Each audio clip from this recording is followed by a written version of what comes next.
Olá, meus irmãos e amigos, estamos meditando no livro dos Salmos e hoje vamos para o Salmo 147. Como vocês já sabem, os últimos 5 salmos do livro que leva o seu nome fazem uma referência ao termo Aleluia. E é interessante que esses salmos começam com a palavra Aleluia e termina também com a mesma. Isso quer dizer que esses salmos são uma expressão de louvor e adoração ao Senhor por diversos motivos.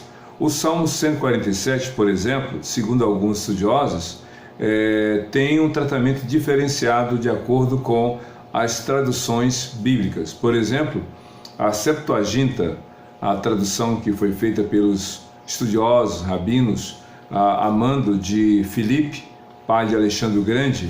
Filipe, rei, desejou ter em sua biblioteca todos os livros mais importantes dos povos por ele dominados. E ele descobriu, segundo a história, que o livro mais importante para os judeus era a Torá, ou seja, a Bíblia do Gênesis a Malaquias. E então, em 42 dias, 70 e poucos homens fizeram a tradução, 72, se não estou enganado, fizeram a tradução dos livros do Velho Testamento, a Torá, o Pentateuco, os livros históricos, os livros sapienciais, os livros profetas maiores e menores. E então essa tradução do hebraico para o grego ficou conhecido como Septuaginta. E nessa tradução da Septuaginta, dos 70, como também é conhecida, os Salmos 147 são divididos, de modo que o primeiro começa do verso 1 vai até o 11º, e o segundo salmo, naquela tradução dos 70, a partir do verso 12 até o verso 20. A gente sabe que outras traduções dividem alguns salmos, separando-os, como no caso aqui do 147, ou aglutinando-os, como por exemplo, existe uma tradução que une o Salmo 42 ao 43, vendo como um só. Na Bíblia dos protestantes, que é o nosso caso, o Salmo 42 se distingue do Salmo 43. E já aqui o Salmo 147 é apenas um, não há nenhuma divisão. Mas é importante a gente aprender algumas coisas, algumas verdades que estão presentes nesse salmo. Como falei, é um salmo, como os demais desses últimos, começam com a expressão Aleluia, dizendo assim: Aleluia, como é bom cantar louvores ao nosso Deus, como é agradável e próprio louvá-lo. Vou ler novamente. Como é bom cantar louvores, ou melhor, aleluia, como é bom cantar louvores ao nosso Deus. Quando o salmista diz aleluia, como é bom cantar louvores ao nosso Deus, não está falando apenas na perspectiva da parte de Deus. De fato, Deus se agrada, Deus se alegra, Deus realmente recebe com prazer o ato, a atitude e os louvores a Ele dedicados. Mas, por outro lado, também faz bem àquele que adora, àquele que louva, àquele que reconhece a grandeza, a bondade e o amor de Deus. Porque, na verdade, só pode haver louvor daquele coração que escolheu confiar no Senhor. Por isso que o apóstolo Paulo, na primeira carta aos Coríntios, capítulo 11, no versículo 3, diz que ninguém pode dizer Jesus é o Senhor se não for pelo Espírito Santo. E aquele que tem o Espírito Santo não vai dizer Jesus seja anátema. Isso quer dizer que há uma relação muito forte, muito embasada do ato de louvor para aquele que louva. Deus não está querendo só receber o louvor. Ele está preocupado com o coração, com a vida daquele que adora. A adoração, portanto, não é parte distinta da vida do adorador, mas deve refletir a sua vida. Muitos podem cantar canções, como a gente vê pessoas famosas declamando textos, declamando poesias de pessoas que eles nem conheceram, cantando canções antigas, como alguns programas fazem, sem saber, sem ter qualquer vínculo ou qualquer relação com o autor daquelas canções. Com respeito a Deus, não. Deus não quer ouvir apenas canções, Ele não quer apenas saber se você é uma pessoa musicista, que tem conhecimento técnico da música.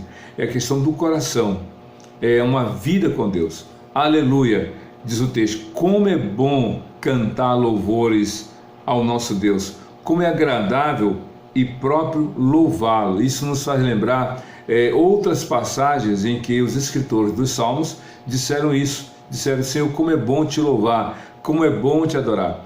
É claro que não entramos aqui no mérito dos benefícios da música para a pessoa. Sabe aquela frase, quem canta seus males espanta? Isso no sentido de que a pessoa que canta expõe, coloca para fora seus sentimentos, suas emoções. Não é esse o sentido. O louvor é um ato de reconhecimento de quem é Deus, a sua grandeza e o seu amor. E continua então do verso 2 até um pouco mais, a gente vê aqui a ação de Deus e o reconhecimento do salmista sobre a ação de Deus no seu povo e para aqueles que nele confiam. Diz o verso 2 do Salmo 147. O Senhor edifica Jerusalém, ele reúne os exilados de Israel. Tudo indica que esse salmo foi escrito após o exílio dos hebreus na Babilônia, como também houve dezenas de anos antes o exílio dos samaritanos do Reino do Norte para outras nações. Aqui tudo indica que é uma referência aos hebreus que voltaram do cativeiro, que tinham sido levados, deportados para aquela nação babilônica. O Senhor edifica Jerusalém, ele reúne os exilados de Israel. Deus havia prometido duas coisas, que ele iria cumprir ou que haveria o exílio. Sim, o exílio seria a deportação dos hebreus para a Babilônia por causa da desobediência, por causa da dureza do coração, por causa do pecado e incredulidade dos próprios hebreus. Mas Deus também havia prometido que após 70 anos eles retornariam do cativeiro. E de fato Deus cumpriu. Por isso que o Salmo faz uma referência que Deus reúne os exilados. Quais eram as chances dos hebreus retornarem à sua terra depois de 70 anos de cativeiro? Outra coisa muito interessante, depois de dezenas, centenas de anos, o Estado de Israel, no dia 14 de maio de 47, foi aprovado na ONU. O nosso presidente brasileiro da ONU, Oswaldo Aranha, foi o voto de Minerva, o voto decisivo, que aprovou a resolução reconhecendo ou dando autorização para que fosse estabelecido o Estado de Israel. E no dia 14 de maio de 1948 foi estabelecido o Estado de Israel, tendo como capital não mais Jerusalém, mas Tel Aviv. E é interessante observar que Davi Ben-Gurion foi o primeiro presidente desse novo tempo entre os judeus. E mais interessante que, uma vez estabelecido o Estado de Israel, os judeus espalhados pelo mundo afora retornaram ou foram autorizados a voltarem para a sua terra natal, e então foi reformado, reconstituído o Estado de Israel. Deus cumpriu a sua promessa, e aqui, dezenas de anos antes, em outro contexto do cativeiro babilônico, Deus reuniu seus exilados. Sabe por quê? Deus é fiel, ele tem todo o poder. No verso 3 diz algo muito interessante também do que Deus faz. Só ele cura os de coração quebrantado e cuida das suas feridas. É interessante como o salmista fala de coisas grandiosíssimas que chamam a atenção pela sua dimensão, pelo seu envolvimento, pela sua repercussão, mas fala de detalhes que nem todos percebem. O retorno dos hebreus à terra prometida foi algo impactante. É por isso que diz no Salmo 126, verso 1: quando o Senhor trouxe de volta a Jerusalém os cativeiros, ou melhor, quando o Senhor trouxe os cativos de volta a Jerusalém, nós éramos como os que sonham. Ou seja, foi algo espetacular. Ciro, amando de Deus, promoveu e financiou o retorno dos hebreus à terra prometida, a Jerusalém. E aqui já não é mais algo tão espetacular, é algo pessoal. Só ele cura os de coração quebrantado e cuida das suas feridas. Uma pessoa pode ter o coração quebrantado pela sua dor, pelo seu sofrimento. O coração quebrantado é alguém que está machucado, é alguém que passou por uma experiência difícil, seja de perda, seja de traição, seja de abandono, alguma coisa que levou a pessoa a ter feridas não físicas, mas emocionais.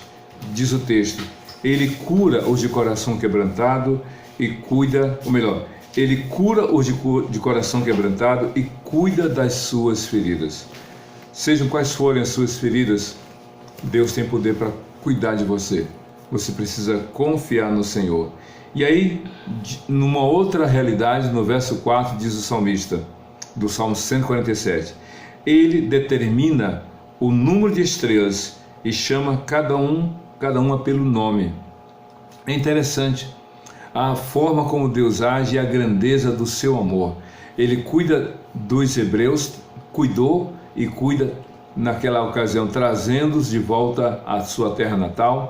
Ele cuida do indivíduo que tem sua dor, sua ferida, ele cura e ele cuida. E agora, diz o salmista, ele determina o número de estrelas e chama cada uma pelo nome. Quando a Bíblia diz, ele determina o número, sabe o que quer dizer isso? Deus conhece o número de estrelas que ele criou. Ele tem todo o poder, não só para criá-las, mas para saber o seu número e ir chamando cada uma pelo seu nome.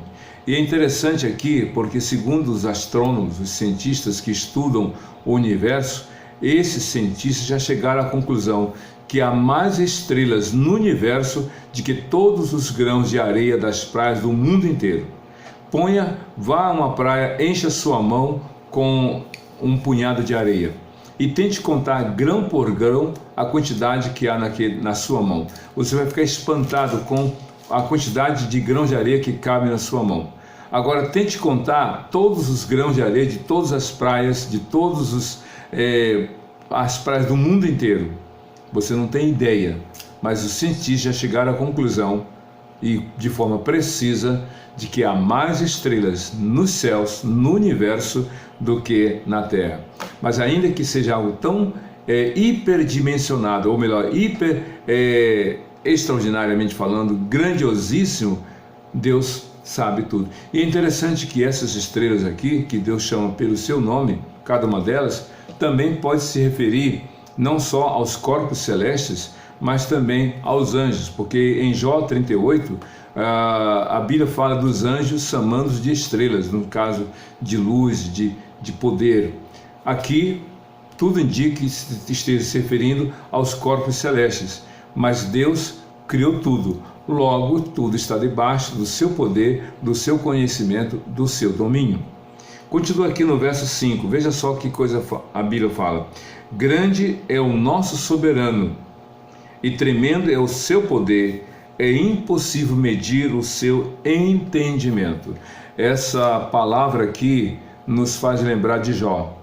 Do capítulo 1 até o capítulo 37 de Jó, a gente vê ali uma série de situações. Jó sofre, tem a perda dos filhos, da empresa, dos empregados, dos bens, e a própria saúde ele perde. Fica num estado muito triste, um estado gravíssimo. Os amigos o acusam, dizendo que ele é responsável por todo o sofrimento, que ele pecou contra Deus. A esposa o condena diante do sofrimento, e ele então fica avaliando toda a situação diante de Deus. E então, depois de tantas falas de Jó e dos 4 amigos que ali o acompanham, a partir do capítulo 38, Deus começa a interrogar Jó. E aí Deus vai falando da criação, do poder de Deus. Só nos capítulos 38 a 40, Jó, e 39 e 41, Jó ouve Deus fazer perguntas sobre a criação. E olha que Deus não pergunta tudo sobre a criação, apenas algumas coisas sobre os animais, como o hipopótamo, como o crocodilo, etc, etc. E Jó fica assim, como que embasbacado, e não consegue responder. Não sei, Senhor. Onde tu estavas, Jó, quando eu criei os céus?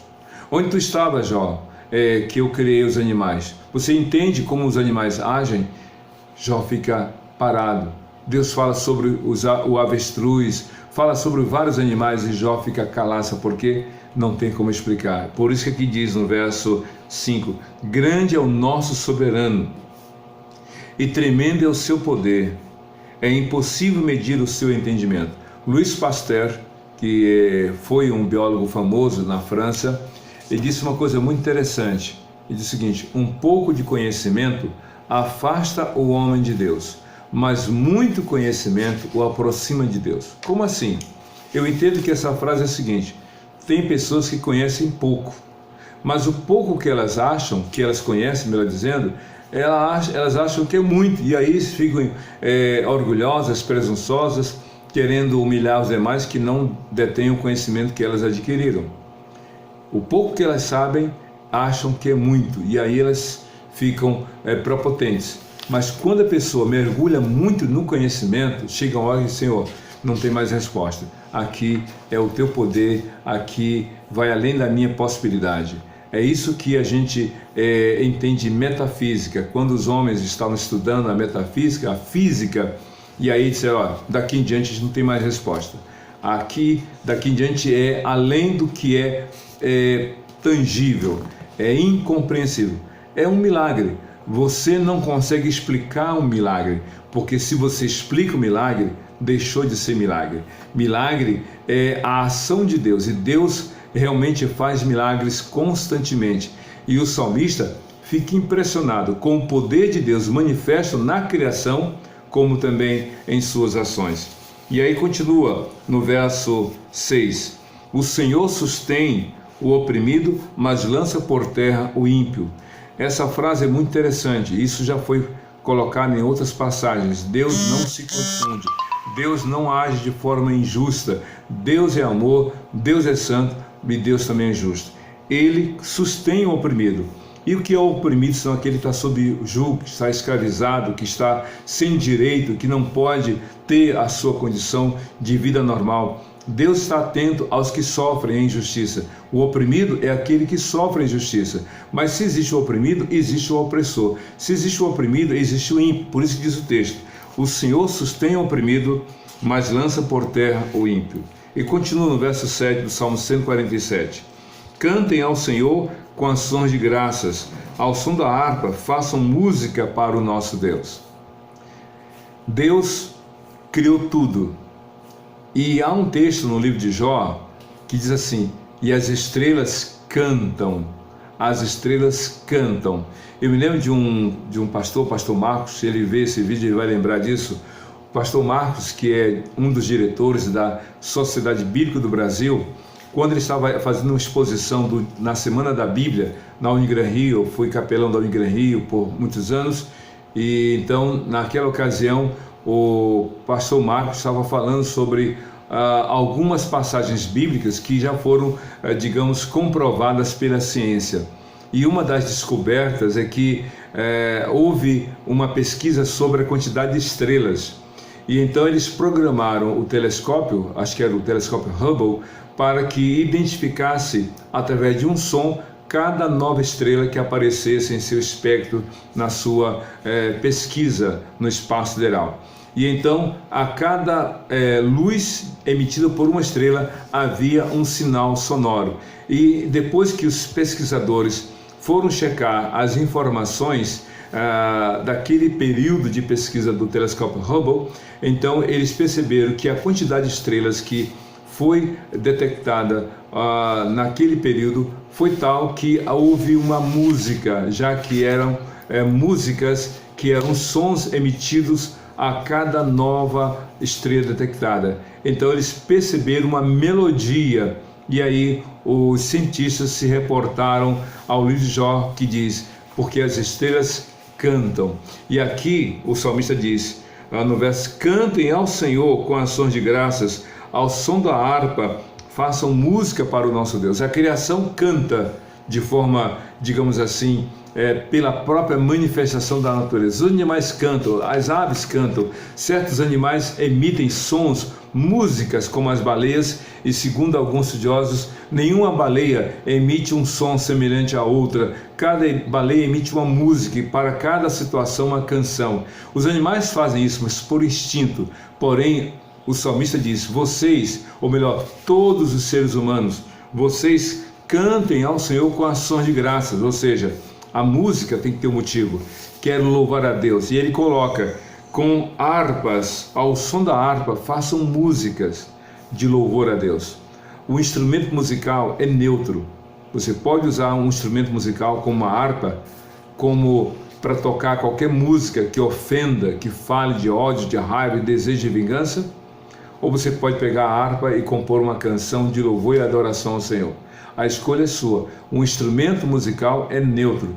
Quem vai decidir que música vai sair e com que propósito é o dono dela. Então, a sua vida deve ser um instrumento de louvor ao Senhor. Cante louvor ao Senhor. E continua no verso 8. Ele cobre o céu de nuvens, concede chuvas à terra e faz crescer a relva das colinas. Falando do poder criador e do poder de sustentar a sua criação. E continua. Ele dá alimento aos animais e aos filhotes dos corvos quando gritam de fome. Talvez você disse, mas por que o salmista fala de coisas assim tão imperceptíveis para a humanidade? É porque Deus é o Deus grandioso, que se preocupa com os céus e a terra na sua dimensão extraordinariamente grandiosa, mas também cuida dos detalhes, do coração quebrantado, e ele criou tudo e sustém tudo. Por isso que diz assim, ele cobre o céu de nuvens, concede chuvas à terra. Deus criou a terra e Deus sabe que a água é importante para o sustento da vida. 70% do território da terra, do planeta, é água. 70% do corpo humano é líquido. Isso quer dizer que nós precisamos da água. Nós precisamos.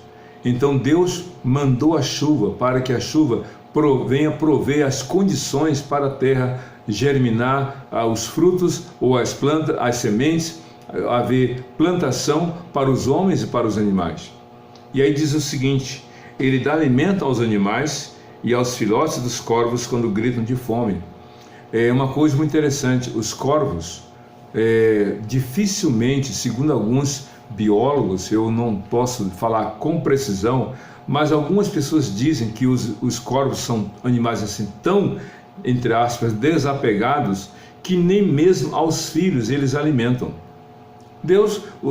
Isso é interessante, os corvos não alimentam seus filhotes, mas Deus é tão maravilhoso que mesmo que por instinto os corvos não cuidem dos seus filhotes, Deus cuida da sua criação. Ele envia, ele dá mantimento aos corvos. E a coisa é tão maravilhosa do poder de Deus, que quando Elias esteve num lugar desértico, sem alimento, sem condições de sobrevivência, Deus mandou os corvos levarem de manhã pão e à tarde carne. Por 2 vezes ao dia, os corvos iam lá alimentar Jó, amando de Deus. Isso prova como Deus cuida dos seus servos e como Deus dá ordem e todos obedecem. Os corvos não alimentam seus filhotes, mas quando Deus deu ordem, os corvos foram lá alimentar realmente Elias. Sabe o que quer dizer isso? Deus cuida de nós, Deus provê. Jesus disse, Pai nosso, nos ensinando a orar, dá-nos o pão de cada dia, o pão nosso de cada dia nos dá hoje, ou seja, Deus dá o alimento na hora necessária. E continua no verso 10, não é a força do cavalo que lhe dá satisfação, nem a agilidade do homem que lhe agrada. Ou seja, não é aquilo que é aparente, não é aquilo que impressiona, não é a força do cavalo que dá satisfação ao Senhor, nem a agilidade do homem que lhe agrada.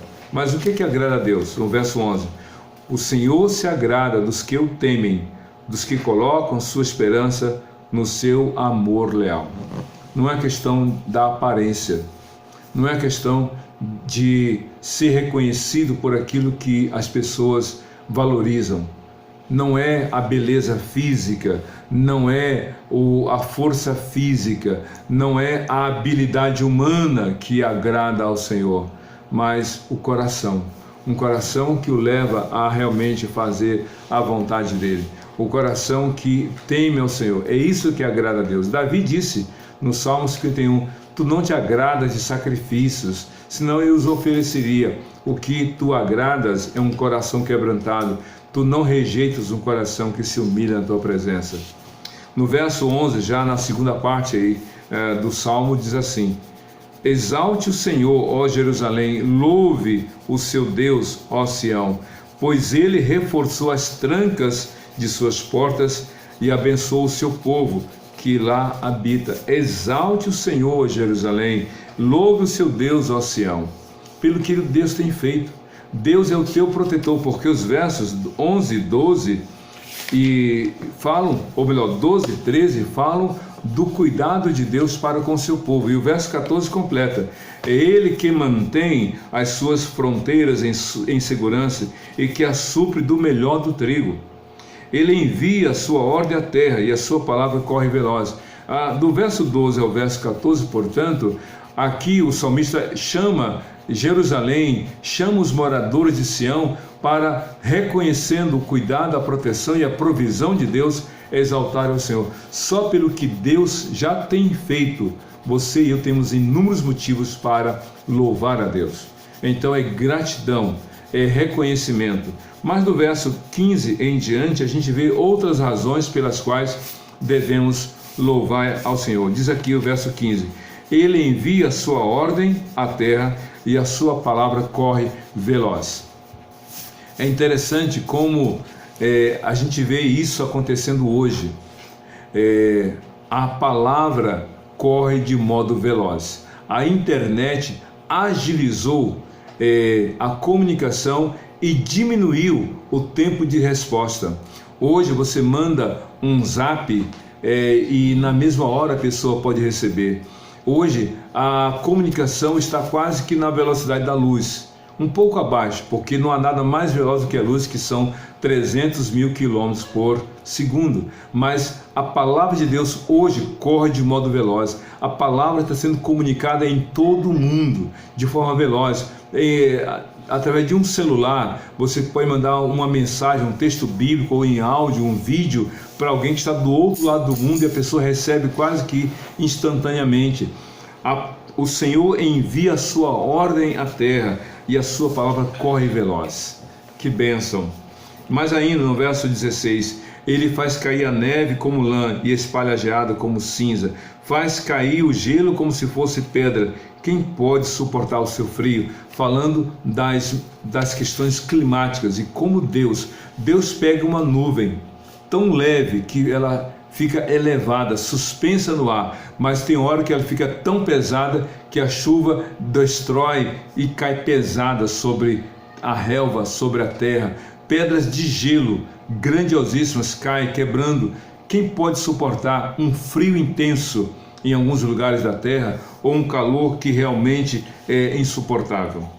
Diz aqui no verso 18: Ele envia a sua palavra e o gelo derrete, envia o seu sopro e as águas tornam a correr. Deus controla tudo. Nós podemos, como ciências, a humanidade pode, como cientistas alguns, estudar os fenômenos, mas nós não conseguimos imitar a Deus e nem pedir o seu ajuda. Você já percebeu que a gente pode imitar a natureza? Por exemplo, olhando o beija-flor, o homem criou o helicóptero.